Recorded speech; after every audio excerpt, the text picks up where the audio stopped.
Deca koja se leče od raka u Novom Sadu ubuduće će imati prostor u kome mogu da provode vreme dok traje terapija. U ovoj kući oni će sa svojim roditeljima imati priliku da poslušaju i savete psihologa, ali i da probaju da zaborave na bolest s kojom se bore.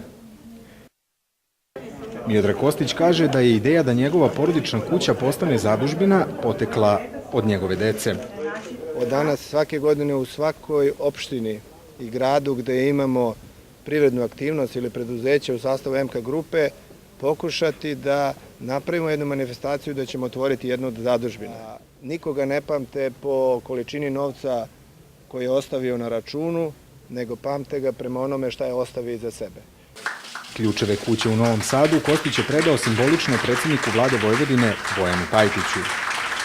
Pokrajinska vlada će zajedno sa institutom u buduće voditi računa o tome da se ovaj prostor oplemeni, da se u ovom prostoru toj deci i njihovim roditeljima pruže najbolji mogući uslovi. Oni sad imaju uslove koji su stvarno na najvišem evropskom nivou i u buduće kao svoju obavezu doživljavamo upravo usavršavanje lečenja i načina lečenja dece obolele od malignih oboljenja.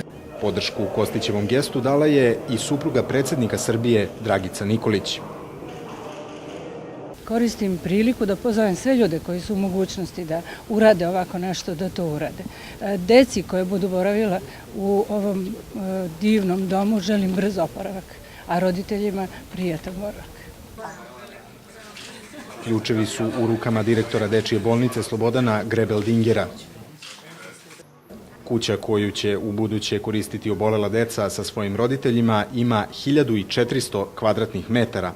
Veliki broj soba, dnevni boravak, trpezariju i kuhinju, kao i prostor za rehabilitaciju i bazen, a botanička bašta i dvorište su na površini od 18 ari.